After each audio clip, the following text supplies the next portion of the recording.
हम सरकार से भी ज़्यादा फ्री है। हमें तो लगता है कि जितना लंबा चलता जाएगा उतना देश में बौद्ध धर्म का प्रचार प्रसार होता जाएगा। भारत का कोई अल्पसंख्यक है तो वो ब्राह्मण अल्पसंख्यक है। आपका शास्त्र नहीं कह सकता, आपके शास्त्री नहीं कह सकते, आपके विद्यार्थी नहीं कह सकते, तो फिर आप किस आधार पर कहोगे कि बोध गया शिव की नगरी है? मैं तो स्वीकार करता हूं कि बुद्ध को जब विष्णु का अवतार कहते त्रिपिटक क्यों नहीं पढ़ाते फिर? देखिए, हमें कोई इतनी जल्दी नहीं है, और जल्दी उनको होती जिनको वापस कहीं लौटना हो। हमारे पीछे कहीं लौटने की जगह नहीं है कि कोई पीछे इंतजार कर रहा हो कि कब आएंगे। हम जब चले थे तो ये कभी सोचा ही नहीं कि हमें वापस लौटना है, कोई जल्दीबाजी करनी है। हम सरकार से भी ज़्यादा फ्री है। हो सकता है कि सरकार जल्दी सोच रही हो कुछ ना कुछ इस पे। हम तो ये कह रहे हैं कि सरकार 67 दिन छोड़ो, ये 67 महीने भी चला लो, हमें इसका फ़ायदा है। इसका फ़ायदा यह है कि आंदोलन से देश में बौद्ध धर्म का प्रचार प्रसार जो 70 सालों में नहीं हुआ वो 67 दिनों में हो गया। जो 70 सालों में बौद्ध धर्म का प्रचार प्रसार गांव तक नहीं पहुंचा, सोशल मीडिया पे, जो सोशल मीडिया में कभी कभी 1-2 चैनल दिखाते थे, आज बहुजन समाज की सभी सोशल मीडिया दिखाती है।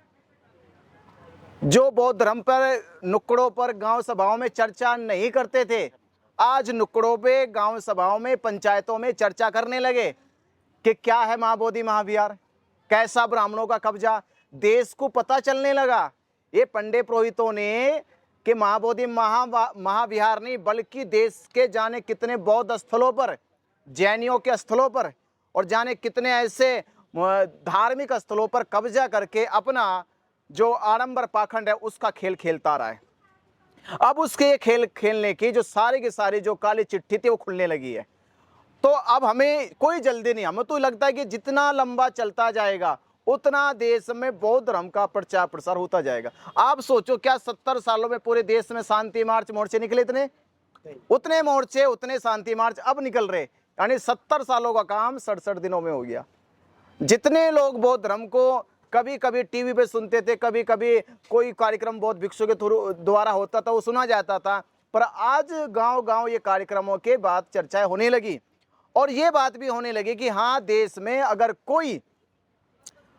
पूरे देश पर आडंबर पाखंड का खेल खेलने वाला है और लोगों को भ्रमित और लड़ाने वाला अगर कोई है तो वो पंडा पुरोहित है। तो आज देश का बौद्ध समाज भी, मैं ये कहूँगा कि जो बौद्ध समाज अपने आप को अल्पसंख्यक मानकर जीता था, अल्पसंख्यक, आज उसके सामने भी ये बात सच्चाई निकल कर आ गई कि भारत का बौद्ध अल्पसंख्यक नहीं है। भारत का बौद्ध अल्पसंख्यक तब होता जब भारत की पहचान बुद्धिस्ट ना होती। भारत का बौद्ध समाज अल्पसंख्यक क्यों नहीं है, उसके प्रमाण ये है कि हमारे देश के राष्ट्रीय ध्वज पर जो चक्र है वो बौद्धों की संस्कृति का है। जो राष्ट्रीय ध्वज पे अशोक का चक्र है वो ही बौद्धों की संस्कृति का है। जो भारत की मुद्रा पे अशोका लाट है वो अशोका लाट ही बौद्धों की संस्कृति की है।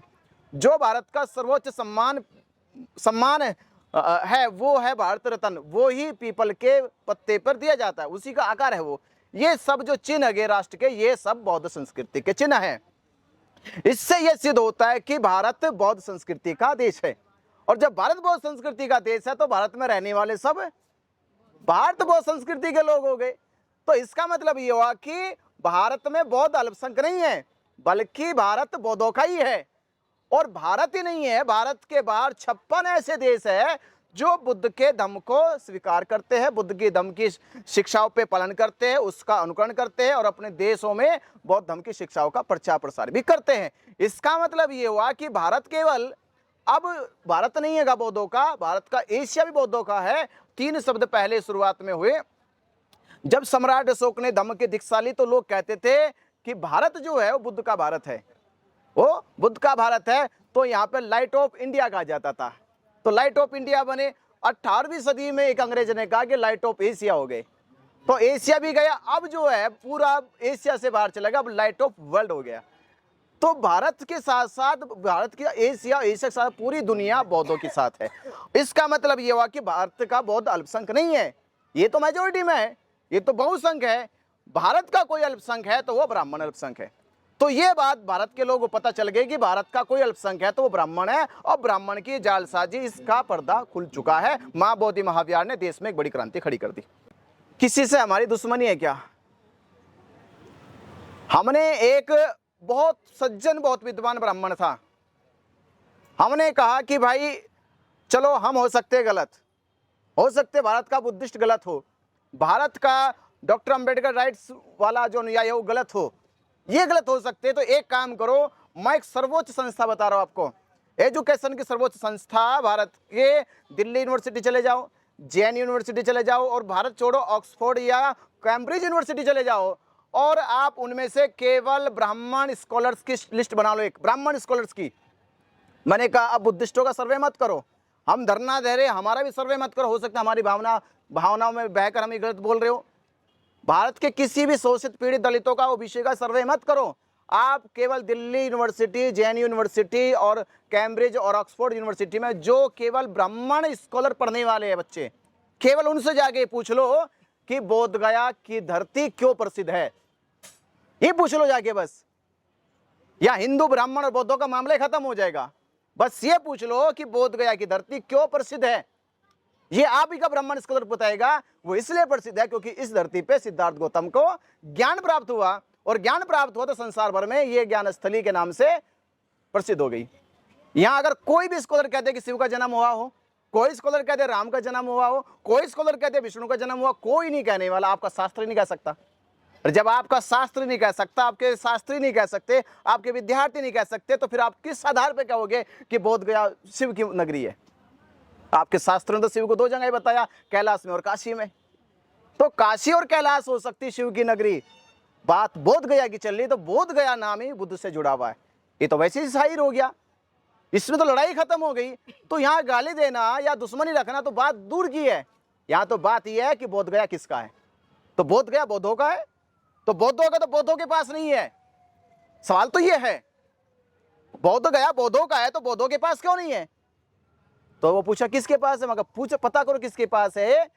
यहां पर 135 साल से पंडे ने कब्जा कर रखा है। अब लोगों ने प्रचार करा कि पंडे की जमीन है। हमने कहा पंडे की जमीन किसकी है? पंडा बुद्ध से पहले आया क्या? पंडा यहां पर अशोक सम्राट से पहले आया क्या? पंडा यहां हर्षवर्धन से पहले आया क्या? अब अंतरराष्ट्रीय मुद्दे को वो अंतरराष्ट्रीय षड्यंत्र कह रहे, हम कह रहे अंतरराष्ट्रीय षड्यंत्र तब होता अगर ये बात कोई कॉर्नर में की जा रही हो। हम कहीं बैठ के चुपचाप बात कहीं कह रहे हो कि वो अंतरराष्ट्रीय कहीं षड्यंत्र किया जा रहा। अरे ये खुला फ्रंट है भाई, खुली लड़ाई है, खुली किताब के पर्चों पे लिखा है कि मां बोधि महाविहार बौद्धों का है। तो षड्यंत्र कहां से है इसमें? ये तो मुद्दा है, ये तो विचार है, ये तो आवाज है अंतरराष्ट्रीय लेवल की, कि अंतरराष्ट्रीय लेवल के बौद्ध समाज कह रहे हैं कि मां बोधि महाविहार पंडे पुरोहितों से मुक्त होना चाहिए और बीटी एक्ट रद्द होना चाहिए। ये अंतरराष्ट्रीय मुद्दा है, इसलिए भगाया जा रहा है उनको।